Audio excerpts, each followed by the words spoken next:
Ready for another story? Food. All right, so now we're going to read The Generous Fish. Da. Mm-hmm. No.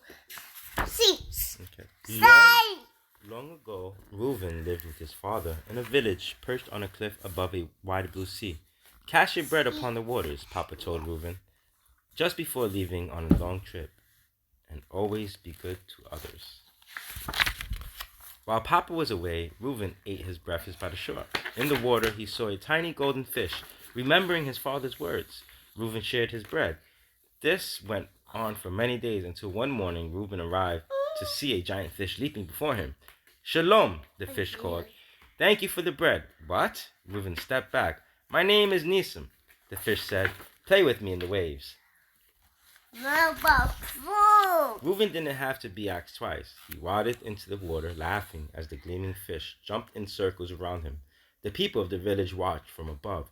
That fish sparkles in the sunlight, said Abraham, the trailer, and leaps like a whale, Moshe the baker noted. It lifts my spirits. And Miriam, the laundry maid. Boy and fish became a familiar sight, frolicking in the waves. One day, however, Reuben hugged his friend's golden body a little too hard. I'm sorry, Reuben cried. I broke one of your scales. Take it, Nisim said. My scales grew back. Reuben left the beach with the shining scale in his hand. The villagers crowded around the boy. It's real gold, Abraham shouted. We can all be rich. A blessing, Miriam said. So many people have bills to pay. Reuben's stomach tensed. The villagers had been taking care of him since Papa had left on his journey.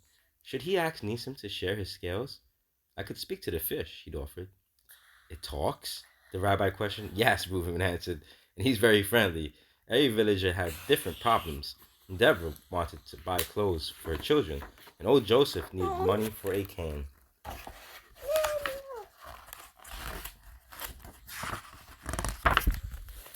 The giant fish was generous, and I have plenty of scales, but Reuben noticed changes in his friend.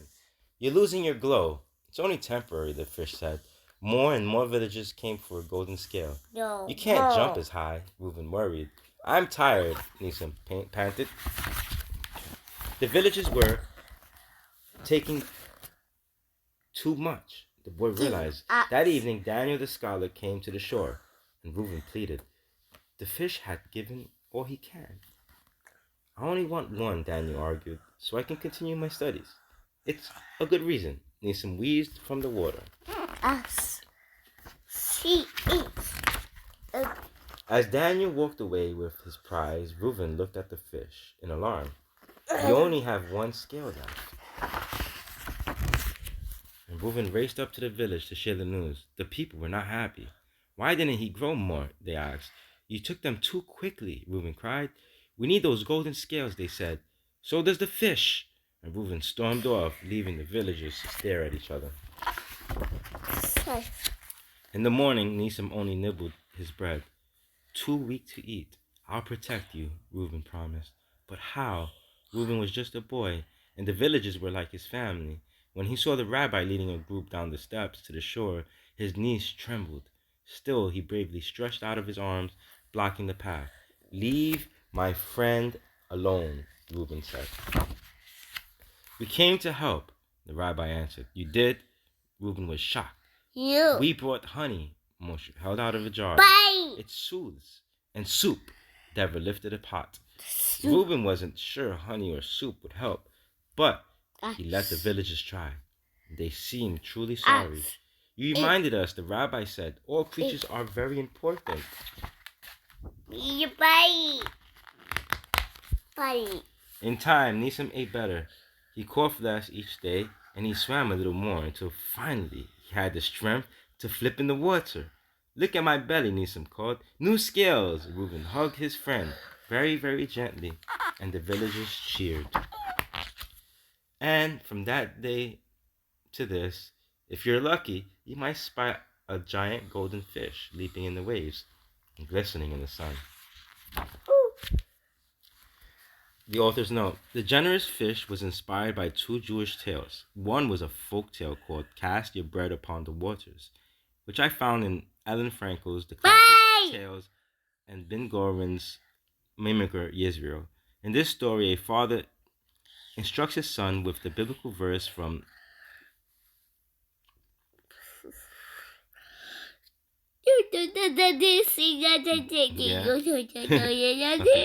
to cast your bread upon the waters, for you shall find it after many days. And the boy takes his father's words literally and throws a loaf into the sea each day. A certain fish eats the bread and grows to an enormous size, ultimately leading to a great fortune for the boy. My other inspiration came from the Hasidic story by the Yiddish writer I.L. Peretz called Revelation, or the story of the Billy Goat. This haunting tale demonstrates the consequences of carelessly taking too much when a generous goat gives everyone who asks a slice of his wondrous horns. In The Generous Fish, I wove my favorite elements from both of the tales described above to create my own story. Reuben and the people of his village decided that the health of a living creature is more important than money. Following the teachings, they choose to do without any expectation or reward. The environment is a concern to us all. Sacred sources from every religion provided guidance on how humans should interact with the natural world. And Jewish law adheres to the commandment Baal Sachid, which means do not destroy. It is derived from Deuteronomy 20:19-20, which says soldiers must not cut down fruit trees during a war. And the rabbis later interpreted this verse to ban all wasteful destruction. Every creature has a purpose and is important.